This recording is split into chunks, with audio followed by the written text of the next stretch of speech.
yung system namin. Kalamba Doctors Hospital Doctor Appointment System. Ito yung interface niya. First, gagawa tayo ng admin. So kung wala, nag-error na. Then, na tayo dito sa sa database natin. Sa admin. Insert tayo ng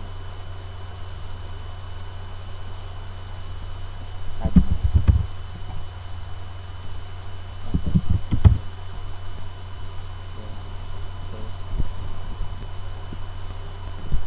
Then, okay na siya. Then, insert natin.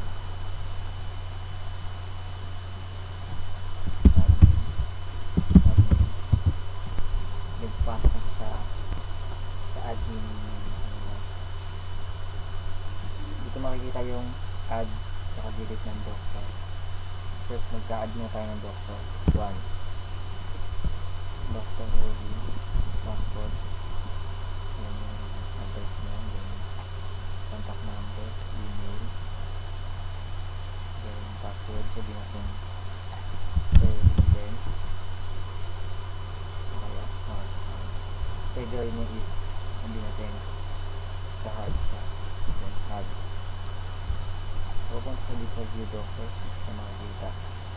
Doctor ID, doctor name, email, address, contact number, password niya, tapos category kung saan siya. Then add pa tayo ng isa. Doctor 2. Doctor Jan naman. Then transfer lang siya.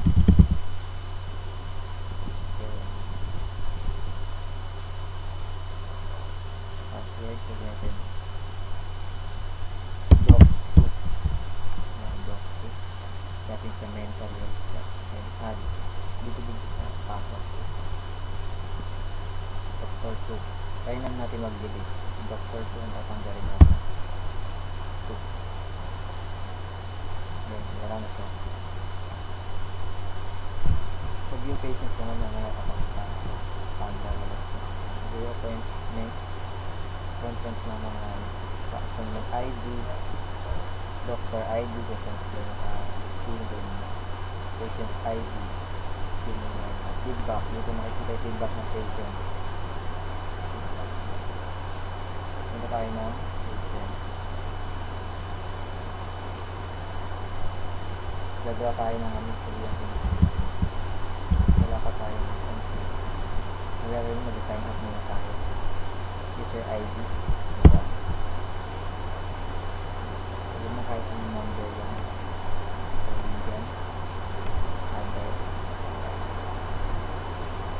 try lang natin platform din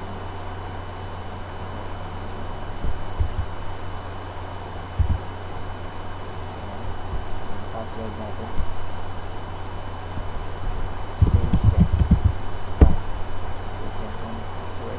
blood type natin ito natin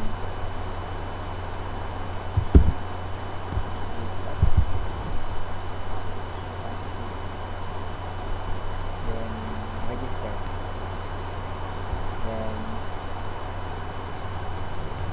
log out register na tayo sa log in niya user ID 1 password then ito natin normally natin bawal hindi ka tanggapin nakalagay sa database natin ang password is patient 1 then papasok na siya kita ng information website then book appointment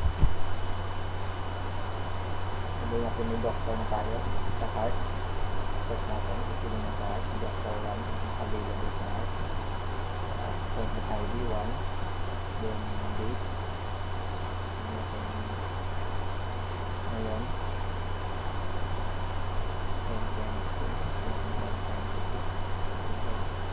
then book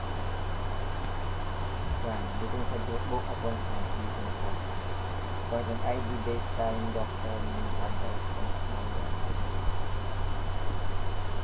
book tayo ng isa pa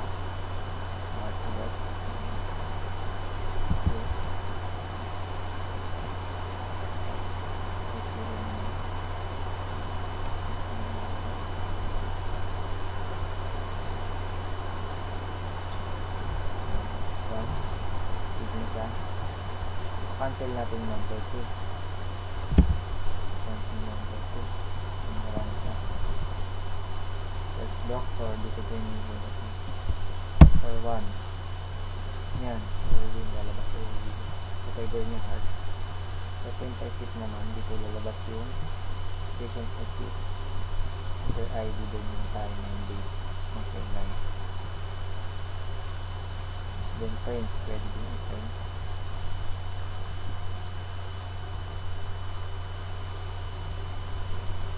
Then lagyan mo natin. Log out. Dito na tayo kay doctor.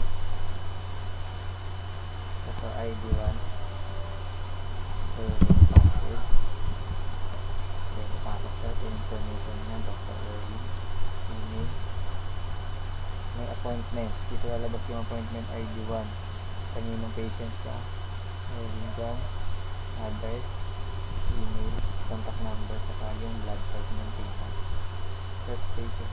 Patient ID 1. Nalabas yung si Erwin. Then add description. Agad daw kay Erwin. Description. Advertisement. Water. Drink. Water. Added na siya. Then log out. Dito natin makikita yun.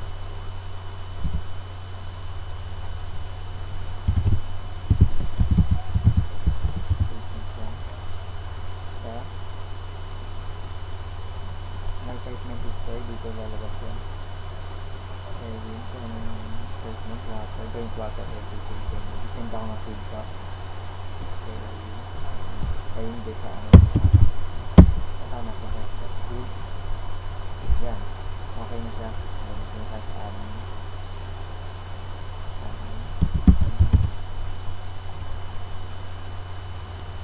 Feedback dito makikita yung patient ID. Patient name, saka yung feedback niya. Good. View appointment. Doctor 1. Patient ID 1. Tapos yung oras. Then yung patient information. Yan yung patient natin. Yun lang po yung thank you.